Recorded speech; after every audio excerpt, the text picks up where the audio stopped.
Hello and welcome to the first, we'll call it real episode of Dingoes Ate My Podcast. I'm Paul. I'm Dave. And Justin.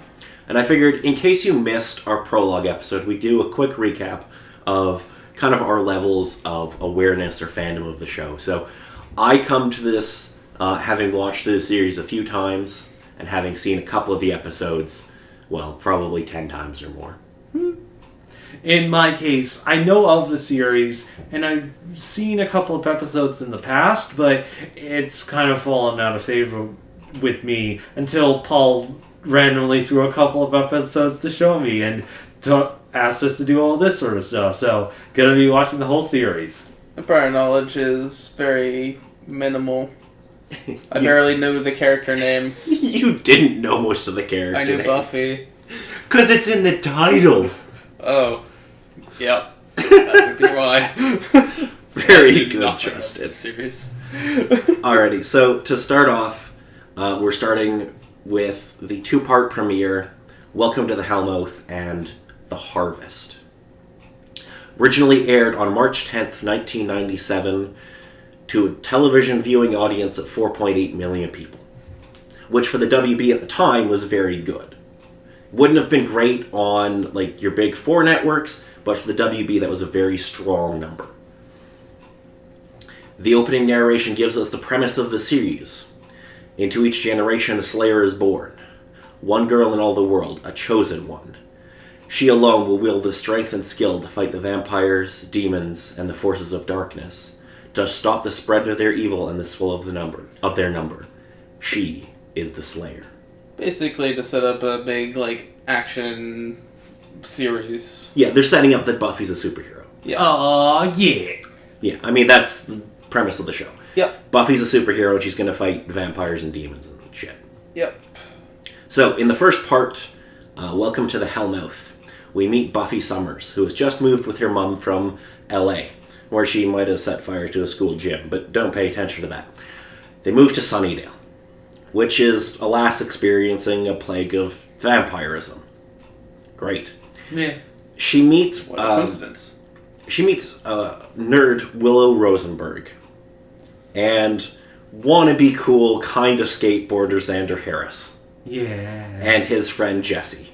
Yeah. She also meets Cordelia, who is kind of horrible. Well, super popular girl, tries to get her within the clique and all that She's sort the of stuff. girl that talks to all the other girls to tell other people that they're terrible.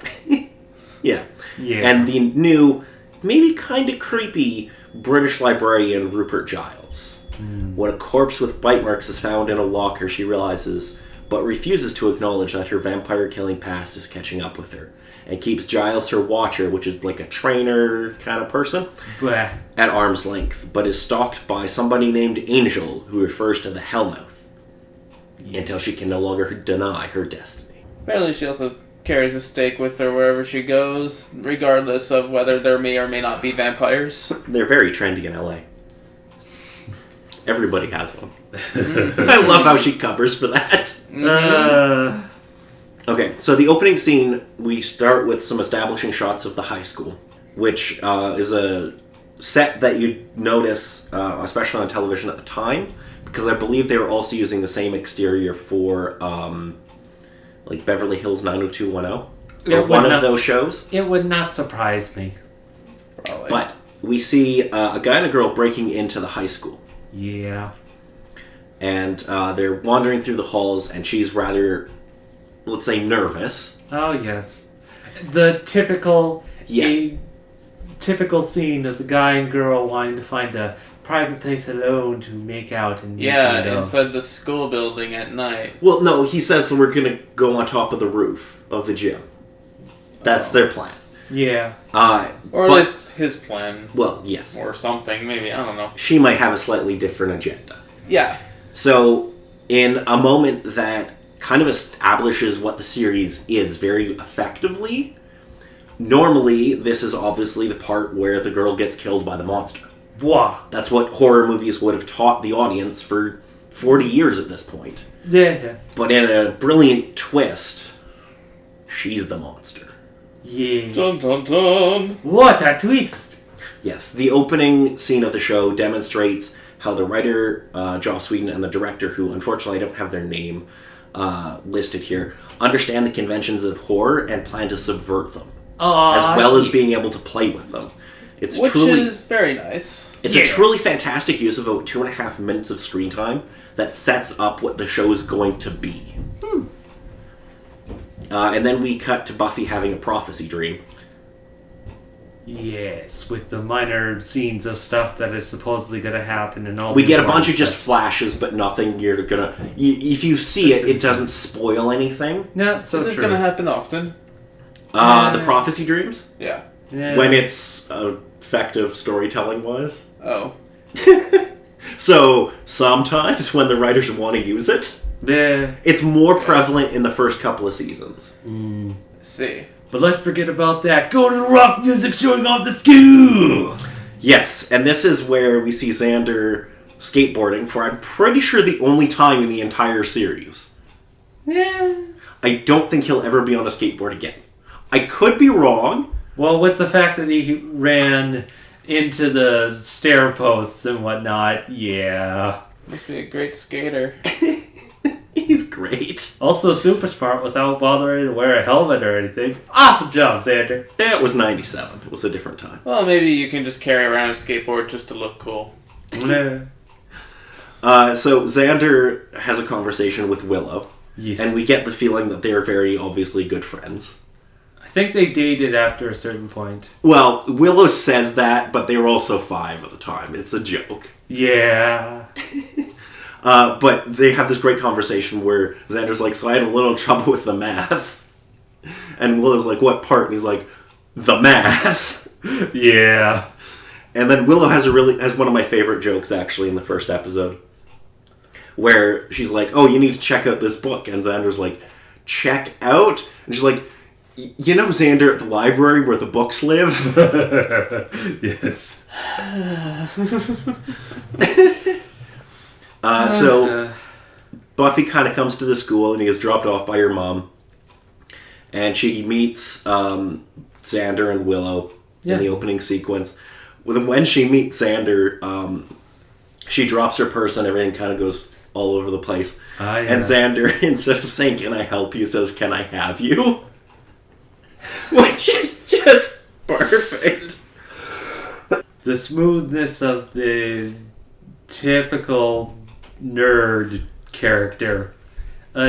So, in case you didn't realize, Xander, especially at this point, is meant to be based on Joss Whedon. He's writing... That's why that character gets so many great jokes in the first couple episodes. He's basing it on himself. Okie-do, then. One of my favorite moments comes when a teacher on television, of course, never knows what time their class ends, and just keeps monologuing until the bell goes and goes, what? There's a bell? I would just imagine that the classes only lasted like 30 seconds anyways. Well, you never see more than that. Exactly. So, Buffy realizes she needs to get some books, so she goes to the library, and we see Giles has the big goofy grin that he'll have on occasion when he goes to reach for her special book. Right as he's going down, he has this big goofy grin, and I love it. Okay. No, I also just sort of saw his attitude. It's like, oh wait, you're the new person? Oh, perfect, I have just the book for you. And then Buffy tells him that she's not interested in that. It's a big book that looks quite old that says vampire on it, but it's spelled with a Y instead of I-R-E. Yes. There's a great moment outside where Buffy goes to talk to Willow. And Willow's like, oh, I thought you were hanging out with Cordelia. And she's like, what, I can't do both? And Willow just goes out and she's like, not legally. Oh, come on, guys. It's high school. It's not like you need to worry about your reputation or which people you hang out with or all that sort of stuff. I don't know, you just might die or something. It's almost like high school's a horror movie. Yeah. So, did you have any notes from up to this point, either of you? Well, Justin notes. We know how that works. But I'm keeping track. No, I've mostly gotten the kind of notes from that. I think for the most part, it's kind of the case of cringy high school drama-ness. But that's the case. But in certain cases of Buffy being like, oh hey, hanging out with the particular peoples, and despite knowing the fact that she's going to hang out with them and they get involved in the story, just the fact that she's decent enough to be like, oh hey, hang out with some people that are not the super popular things, which was most likely the sort of thing in that time of the day. It was nice to see. Yeah, and plus, it's pretty funny, too. Like, they're making a lot of jokes. Dumb. Right? So we see Buffy going to a club called the Bronze, which will feature prominently in the series. Yeah, but... Mm-hmm. She has then realized that she is being stalked by someone. Or something. Dun, dun, dun. And then we see this cut where she's like, I don't know how to explain it on this bar. She's handstanding on the bars. Yeah, which, like, holy fuck. If it's based off of anything from the movie, she's one hell of a cheerleader. Well, also, just the amount of, like, shoulder and core strength to maintain that, Yeah. that's ridiculous. You could tell she lifts, I guess. No, she's got Slayer strength. That... Fine. Whatever. Which is, well, you'll find out about Slayer strength later. Okay. We are then introduced to a character named Angel, who gives her some cryptic nonsense. Just call me a friend. Yeah, and basically just says something about the mouth of hell. Yes. And that's about it. And we don't really... Oh, and he also mentions the harvest. Wah. And gives her a crucifix necklace. Yep. Which will be important going forward. Yes, very important. We then go inside to the Bronze, where Sprung Monkey plays, which is the band on stage. Yeah. Which probably not many people have heard of. They never had, like, a really big hit. I think their biggest was... I think they hit, like, number 40 on the charts, is the highest they ever made. But they were, like, an actual band that released albums for probably, like, 15 or 20 years. So, hey. Alrighty then. So, Buffy is able to identify a vampire at the Bronze by his outdated clothing. Which I love. Oh no. That guy's obviously a vampire because of how outdated his clothes are. Which on the one hand is kind of like, really, girl? You just so obsessed with fashion that you could tell people off for that? But then also, well, with them being so supposedly old, they probably wouldn't have decent fashion sense. So it's decent and okay. I love it because, A, how much it pisses Giles off. He's just like, I do not approve of this. But then it's just like Buffy being like, yeah, I know what I'm doing. I love it. It's great. Mm-hmm. So, Buffy and Willow have a chat where basically Buffy tells Willow to, I don't remember the phrase she uses. Seize the moment. Seize the moment. Willow ends up going off with some guy, and Buffy realizes, oh shit, he's a vampire. Gots to go with the stay darn guns. Well, she sees the moment, but with a vampire. God damn it. God damn it, Willow. So they get to this... They go to this graveyard. They go to a graveyard. And Buffy might get bitten by that there vampire who attacks her in this, not sarcophagus, but like, it's like this crypt they're in. And casket. Then, yeah. And that is where the first episode ends. And that's the end of the series. It was amazing for all the stuff. What's gonna happen next? Will she be bitten and the series ends? No. No, she's going to get turned into a vampire. Which involves a whole lot of sucking. Well, then they could just call the series Buffy the Vampire. She could still slay vampires if she's a vampire. Yeah. True, but she would also be a vampire. Another character's going to do that later on. Alrighty then.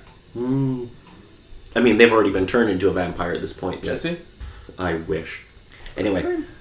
Whatever. Anyway. No, Angel. Oh, Angel.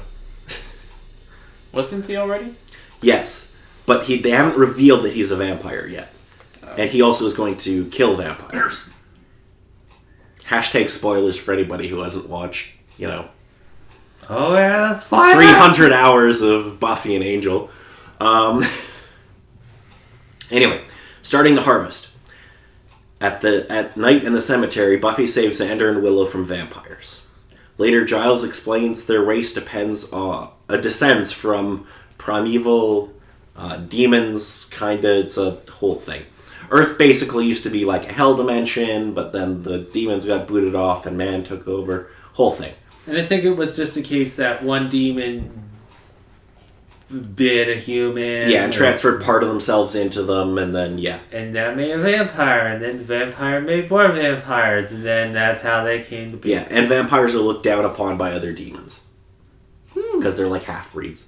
Meanwhile, the vampires bring Jesse as an offering to their master, as an offering to their master, at the Hellmouth before his ascension and harvest. But hearing about a slayer, he uses Jesse as bait. Buffy realizes the mausoleum must be the entry point to get to where the master and all the evil vampire folks is, and meets Angel there again. She enters alone, but Xander catches up, determined to help his friend. Although Xander didn't think to bring things like a stake or any type of a weapon. He brought a flashlight, or however good that was. It's gonna blind them. Giles reads up on the harvest. Jesse turns out to be a vampire already, but the heroes escape into the safe sunlight.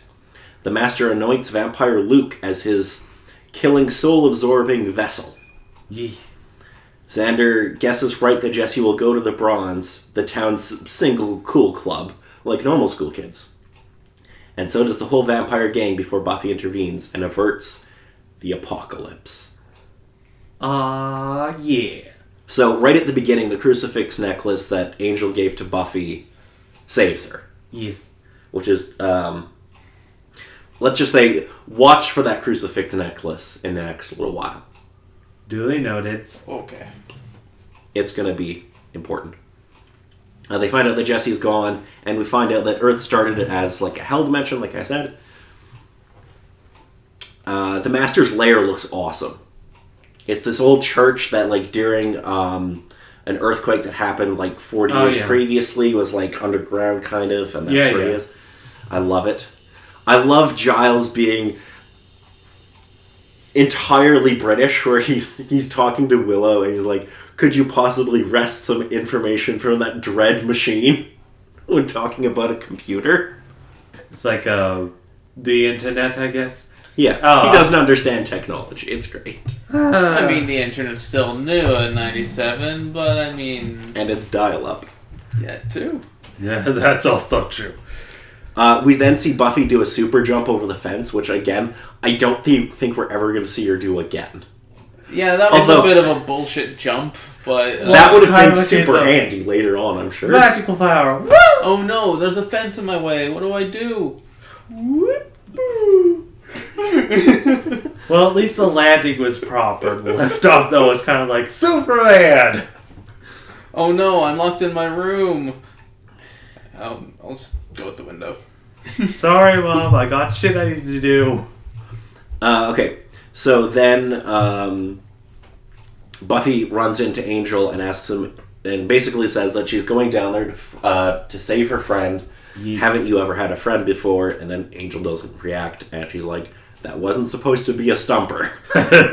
Yes. We find out that Jesse is a vamp, and vampire... Oh, there's a moment where somebody says something, and I'm like, but vampires aren't meant to have souls in this mythology. I can't specifically remember. I don't remember exactly the context for it, but it was weird. Nah. But yes, Jesse is a vamp now, and it was like, oh no, Random's supposed to character that's part of the friend group, but it's seen another thing. The original plan for this was to have that actor be in the title sequence. Like, to actually be in the credits with everybody else. Oh no, I remember seeing him. No, but like he was supposed, like, you know how they have like all the different actors have like their like the title sequence moment. Yes. He was supposed to be in there and then killed off in this episode to shock the audience. Because if you're in the opening sequence, they're not going to kill you in the pilot, right?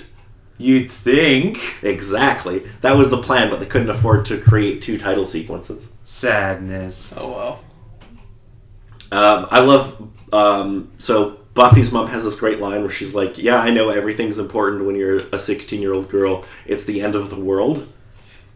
And it's like, yeah, but it actually is this time. Oh, but Mom, it kind of it is. It's like, but Mom, you know what? Never mind. I can't reason with you. Without spoiling my secret, most likely sending you into complete mother hysteria and most likely threatening to move somewhere else. Oh, trust me, when Joyce finds out, it's gonna be fun. I wouldn't be too surprised. Slayer! So the vamps come to the bronze, and for some reason they're walking around town in full vamp face. Yeah. Why? I don't know. Because it would take too long to actually put all the makeup back on to fit all the particular times for the shooting. It's just like... okay. I love the lack of blood when a vampire bites someone. Yeah. Not much of the blood. Probably because that was entirely like a network thing where they're like, yeah, you can't show much blood. Yeah, We needed to keep this PG. Okay, so Buffy gets in her first real fight sequence. Yes. And I have my first note is, God damn it, Buffy, put your hands up and protect your chin. Because she's got her hands down like here. You should protect yourself. Your hands are at like your waist. Yeah, they're around here. No, they're not even like you've got your hands up like at a reasonable spot. Hers are like way down here when she's fighting. Yeah, I suppose. It's ridiculous. You can tell that Sarah Michelle Gellar isn't comfortable doing fight scenes yet. Because it's like they're moving at half speed and it's super like light and everything. Jesse gets staked and Darla gets away. Well, Xander kind of has the moment of, dude, don't do it. You may be a vampire, but we're still buddies, right? It's like, dude, I'm a vampire. You can't kill me. And surprisingly, Xander didn't. Well, he inadvertently killed him. He held the stake. Yeah. I was just give him a the shove. cast character that came up and bumped into Jesse to shove it into the stake. It's like, that lady's a vampire killer. Quick, somebody get her. Oops, my mistake. There's this great moment where Luke's on the stage and he's having this monologue, and Buffy comes down and they start having like this exchange. Wah. And then I forget exactly what she says, but she's like, she throws this thing and like shatters the window. And she's like, oh, no. You forgot about sunrise? And then he turns around and is like, no! And she's like, it's in 9 hours, moron. No. That kind of leads to the one specific note I made about that. Fooled you! Steak. Yeah, that's pretty great. And of course, Jesse, gets away. Oh no, I believe that was Darla gets away. Oh right, Jess gets staked. Yeah, Jesse gets staked. Darla gets away. But with Darla, of course, getting a wonderful little spritz of the holy water perfume from Willow, surprisingly enough. Yes, Willow gets a moment to not be completely like just a useless nerd. Of course, Giles had to be the one that had to be attacked by Darla. Well. Then there's this shot where you see Buffy slowly standing up with her like arms on her sides, kind of, and it's like lit by the moon. Yes. That shot's going to be very iconic and in a lot of the opening credit sequences for about the next 4 or 5 years. Get used to seeing it. Why would I not be surprised? It was kind of that rise moment. The two vampires come in with a hostage and whatnot. And she's like, vampires? It's like, oh shit, we gotta go. So we cut back to the school after kind of everything's kind of happened. And everyone's kind of like, man, did you see that thing happen? It was like rival gangs. It was gang violence. Of course. Totally what happened there. Yeah, it was gang violence. Don't you know anything, Justin? And then Giles goes on to talk about, you're not just gonna fight just vampires. Oh no, there's all sorts of demons and other things. And then they walk away from Giles and they're like, Buffy's like, I want to get kicked out of school for like excessive not studying. Giles just turns to the camera and is like, the earth is doomed. It's said, but his lips don't move. So, well, minor problem. We're all going to die. Well, let's see how this series is gonna go. And that wraps up the pilot episode, really. Yes. Of Buffy the Vampire Slayer. Yes. So what did you guys think of the first 2 episodes? it kind of had a nice mix of everything. On the one hand, it had the high school cringiness sort of moments of things, but it helped out with a couple of moments of levity. One of my favorite scenes that popped up was Cordelia and all of her friends are sort of back talking on Buffy while they're working on programming stuff on the computer. Yeah. Willow is in the computer lab with them. The deliver key.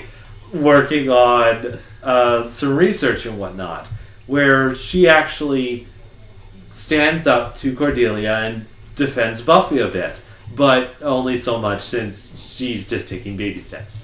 But Cordelia's finished with her work, needs to supposedly save it. Willow starts picking up her stuff, and it's like, oh, just hit deliver.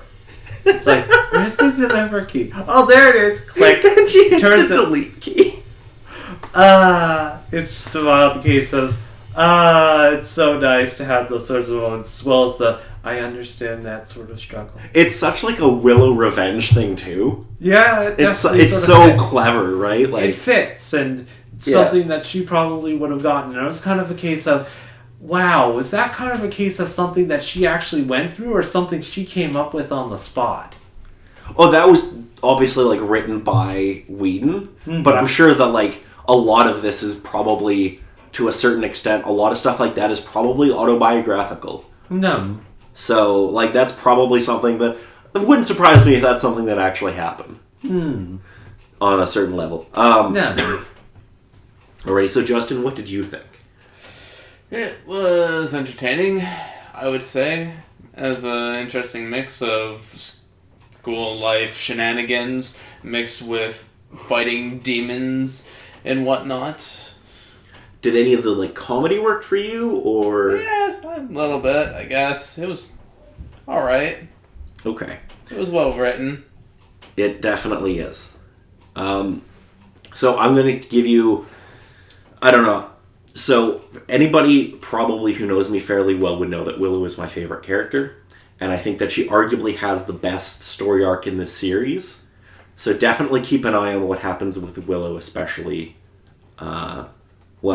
through the entire series, but she's a personal favorite character of mine. With me, as it kind of stands, I do have a little bit of sort of a bearing of the characters on the whole throughout the entire story, but I kind of have it as a scaling of things, with Buffy kind of being the main heroine and whatnot within the story. Definitely like her. Xander kind of has the, oh god, Xander, why? Why? So, Xander in the first couple of seasons is going to be hit or miss. It's going to be hit or miss, and I definitely understand that, but still kind of sits of, you're going to be so good, but still, why? Willow, I know bits about her arc, but not too much, but I understand that she's somewhat of a decent character. It's nice to sort of see where she sort of originates from, and I'm interested to see how it's going to evolve from there. Giles...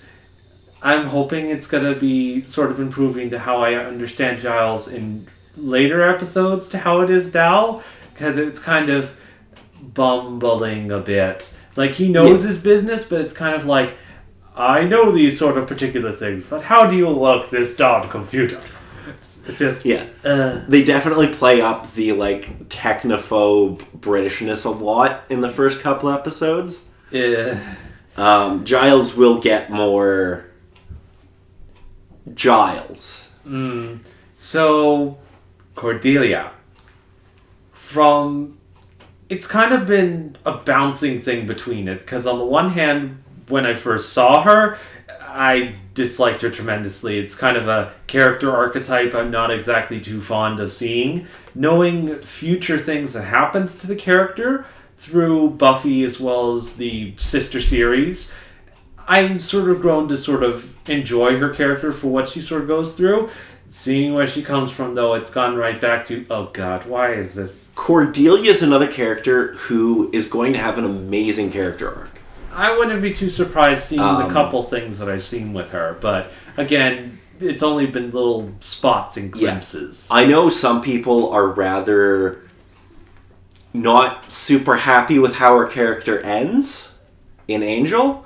I actually kind of like it, but that's a different thing altogether. Yeah, we'd most likely have to explore that ourselves. Well, in my case, myself, or ask you. But And then, of course, the last particular character was, at the start, was Jesse. Being like, oh, hi, character that is seen in the first episode, but I don't remember from any other particular episodes. It's so nice to meet you. Oh, no, a terrible thing happened to this one character. Who could have ever expected it? Where I sort of understood the point of that character sort of coming in. At the instant I was like, wait a minute, that guy isn't in the typical cast of the show. Oh. Yeah. So this is part of the problem of you having seen other episodes, is It spoils that shock. Because if you hadn't seen anything, it would be like, huh, they just killed a main character in the second episode. Well, it's definitely an improvement in comparison to some other series that I could discuss about that do that sort of thing. With me, it kind of helps that I didn't know really any of the characters. Okay, so, Justin. Yeah. Did you have a favorite character after these 2 episodes? Probably Willow. Okay, any particular reason? She's just interesting when she's on screen. Like how she'll actually act out her role. Okay. David, did you have a favorite? To an extent, pretty much everyone had a particular moment to shine in a certain sort of way. But on the whole, it's kind of a toss-up between Buffy and Willow for the top spot. Xander's kind of there, but Xander's kind of cringingly there. So, yeah, like I said, Xander is going to be hit or miss, especially the first 2 seasons or so. Yeah. Where Xander will sometimes be very, very funny and amazing, and other times he will just be plain creepy. Well, creepy and just high school boy. It goes a little farther than that sometimes. Oh, dear. But we're not going to worry about that just yet. There's a certain episode in this season called The Pack that you'll just love. Oh, boy. Love. Right. Okay. Alrighty, so did either of you have anything else to add? Well, I look forward to watching more of the series, I guess. Very good. No, it'll be interesting to see. Okay. So speaking of watching more of the series, the next episode we'll be covering is Buffy the Vampire Slayer Episode 3, Witch. Okay. I'm going to give you a brief... This is literally the TV guide synopsis, so there's no spoilers in it. Alright. Buffy suspects she has a witch on her hands when the cheerleading squad falls victim to sudden blindness and spontaneous combustion. Huh. Okay. Yep. Buffy goes undercover as a cheerleader. Well, she's Going back to the roots of the movie! There's also... Oh, I forgot one of the moments in one of these episodes where she goes to talk to Principal Flutie. Oh, yes. And he looks at her transcripts and he's like, oh, don't worry, we don't worry about transcripts. What? You burned down a school gym? It was filled with asbestos. Mm-hmm. And then he starts taping together the ripped up pieces. Yes. That's pretty great. Anyway, I think that's about it. If neither of you have anything left to add. Nope. No, be happy to see what sort of stakes will be used within the series. You had to use that pun, didn't you? It's an obvious one. I know. Well, we will meet Mr. Pointy eventually. Mr. Pointy. Oh, have I never told you about that? No. Oh, yeah. One of her stakes gets named Mr. Pointy. Oh my god. Is it that one special one she has? Yes. Anyway, that's going to be it for this week. I'm Paul. I'm Dave. And Justin.